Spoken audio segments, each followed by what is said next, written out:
Day 161. The Lord will seek out his people. Judges, chapter 3, verse 1, to chapter 4, verse 24. These are the nations the Lord left to test all those Israelites who had not experienced any of the wars in Canaan. He did this only to teach warfare to the descendants of the Israelites, who had not had previous battle experience. The 5 rulers of the Philistines, all the Canaanites, the Sidonians, and the Hivites living in the Lebanon mountains, from Mount Baal Hermon to Lebo Hamath.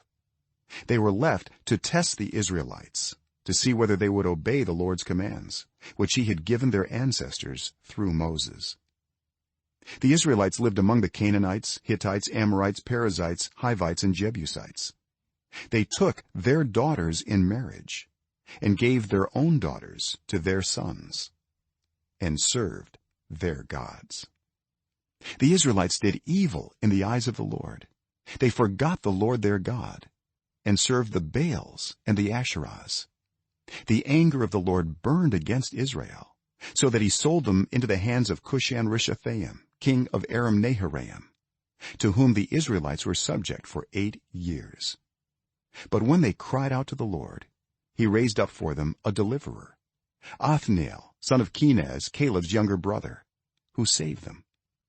The Spirit of the Lord came on him, so that he became Israel's judge and went to war.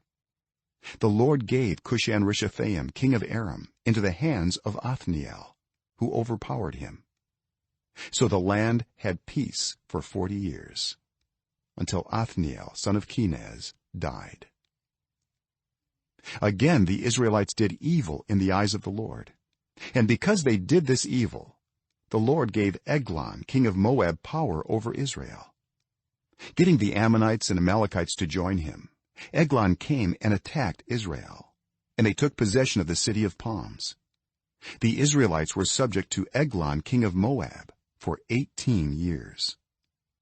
Again the Israelites cried out to the Lord, and he gave them a deliverer, Ehud, a left-handed man, the son of Gera the Benjamite. The Israelites sent him with tribute to Eglon, king of Moab. Now Ehud had made a double-edged sword about a cubit long, which he strapped to his right thigh under his clothing. He presented the tribute to Eglon, king of Moab, who was a very fat man. After Ehud had presented the tribute, he sent on their way those who had carried it. But on reaching the stone images near Gilgal, he himself went back to Eglon and said, "Your Majesty, I have a secret message for you." The king said to his attendants, "Leave us," and they all left. Ehud then approached him while he was sitting alone in the upper room of his palace and said, "I have a message from God for you." As the king rose from his seat, Ehud reached with his left hand, drew the sword from his right thigh, and plunged it into the king's belly. Even the handle sank in after the blade, and his bowels discharged. Ehud did not pull the sword out, and the fat closed in over it. Then Ehud went out to the porch. He shut the doors of the upper room behind him and locked them. After he had gone, the servants came and found the doors of the upper room locked. They said, "He must be relieving himself in the inner room of the palace." They waited to the point of embarrassment. But when he did not open the doors of the room, they took a key and unlocked them. There they saw their lord fallen to the floor, dead. While they waited, Ehud got away. He passed by the stone images and escaped to Seirah. When he arrived there, he blew a trumpet in the hill country of Ephraim, and the Israelites went down with him from the hills, with him leading them. "Follow me," he ordered, "for the Lord has given Moab, your enemy, into your hands." So they followed him down and took possession of the fords of the Jordan that led to Moab. They allowed no one to cross over. At that time they struck down about 10,000 Moabites, all vigorous and strong. Not one escaped. That day Moab was made subject to Israel, and the land had peace for 80 years. after Ehud came Shamgar son of Anath, who struck down 600 Philistines with an ox goad. He too saved Israel. Again the Israelites did evil in the eyes of the Lord, now that Ehud was dead. So the Lord sold them into the hands of Jabin king of Canaan, who reigned in Hazor. Sisera, the commander of his army, was based in Harosheth Hagoyim. Because he had 900 chariots fitted with iron and had cruelly oppressed the Israelites for 20 years, they cried to the Lord for help.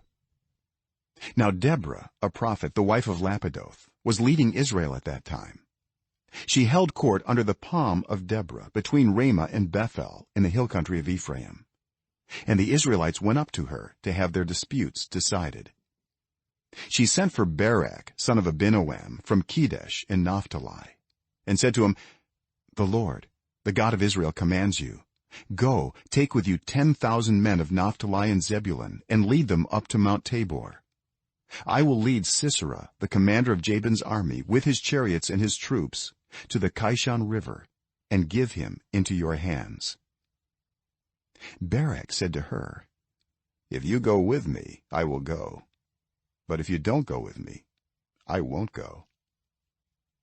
"Certainly I will go with you," said Deborah, "but because of the course you are taking, the honor will not be yours, for the Lord will deliver Sisera into the hands of a woman." So Deborah went with Barak to Kedesh. There Barak summoned Zebulun and Naphtali, and 10,000 men went up under his command. Deborah also went up with him. Now Heber the Kenite had left the other Kenites, the descendants of Hobab, Moses' brother-in-law, and pitched his tent by the great tree in Zaanannim near Kedesh. When they told Sisera that Barak son of Abinoam had gone up to Mount Tabor, Sisera summoned from Harosheth Hagoyim to the Kishon river all his men and his 900 chariots fitted with iron. Then Deborah said to Barak, "Go, this is the day the Lord has given Sisera into your hands. Has not the Lord gone ahead of you?" So Barak went down Mount Tabor with 10,000 men following him. At Barak's advance the Lord routed Sisera and all his chariots and army by the sword, and Sisera got down from his chariot and fled on foot. Barak pursued the chariots and army as far as Harosheth Hagoyim, and all Sisera's troops fell by the sword. Not a man was left. Sisera meanwhile fled on foot to the tent of Jael, the wife of Heber the Kenite, because there was an alliance between Jabin king of Hazor and the family of Heber the Kenite. Jael went out to meet Sisera and said to him, "Come, my lord, come right in, don't be afraid." So he entered her tent, and she covered him with a blanket. "I'm thirsty," he said. "Please give me some water." She opened a skin of milk, gave him a drink, and covered him up. "Stand in the doorway of the tent," he told her. "If someone comes by and asks you, 'Is anyone in there?' say no."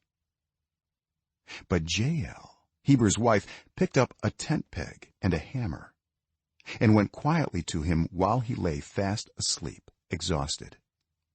She drove the peg through his temple into the ground, and he died. Just then Barak came by in pursuit of Sisera, and Jael went out to meet him.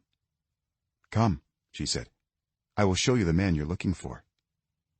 So he went in with her, and there lay Sisera with a tent peg through his temple, dead. On that day God subdued Jabin king of Canaan before the Israelites, and the hand of the Israelites pressed harder and harder against Jabin king of Canaan until they destroyed him. Hosea chapter 2 verse 9 to 23. Therefore I will take away my grain when it ripens, and my new wine when it is ready. I will take back my wool and my linen intended to cover her naked body. So now I will expose her lewdness before the eyes of her lovers. No one will take her out of my hands. I will stop all her celebrations, her yearly festivals, her new moons, her Sabbath days, all her appointed festivals. I will ruin her vines and her fig trees, which she said were her pay from her lovers. I will make them a thicket, and wild animals will devour them. I will punish her for the day she burned incense to the Baals. She decked herself with rings and jewelry and went after her lovers, but me she forgot, declares the Lord. Therefore I am now going to allure her. I will lead her into the wilderness and speak tenderly to her.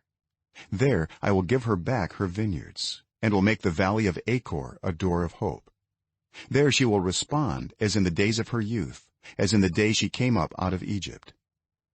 In that day, declares the Lord, you will call me my husband. You will no longer call me my master. I will remove the names of the Baals from her lips. No longer will their names be invoked. In that day I will make a covenant for them with the beasts of the field, the birds in the sky, and the creatures that move along the ground. Bow and sword and battle I will abolish from the land, so that all may lie down in safety. I will betroth you to me forever. I will betroth you in righteousness and justice, in love and compassion. I will betroth you in faithfulness, and you will acknowledge the Lord. In that day I will respond, declares the Lord.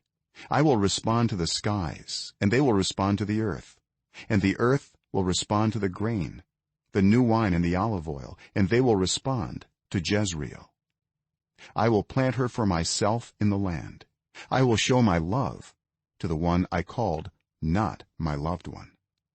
I will say to those called not my people, you are my people. And they will say, you are my God. Song of Songs, chapter 1, verse 8 to chapter 2, verse 2. If you do not know, most beautiful of women, follow the tracks of the sheep and graze your young goats by the tents of the shepherds.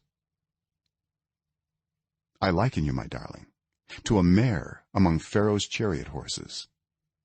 Your cheeks are beautiful with earrings, your neck with strings of jewels. We will make you earrings of gold studded with silver. While the king was at his table, my perfume spread its fragrance. My beloved is to me a sachet of myrrh resting between my breasts. My beloved is to me a cluster of henna blossoms from the vineyards of En-gedi. How beautiful you are, my darling. Oh, how beautiful. Your eyes are doves. How handsome you are, my beloved. Oh, how charming. And our bed is verdant. The beams of our house are cedars, our rafters are firs. I am a rose of Sharon, a lily of the valleys. Like a lily among thorns is my darling among the young women.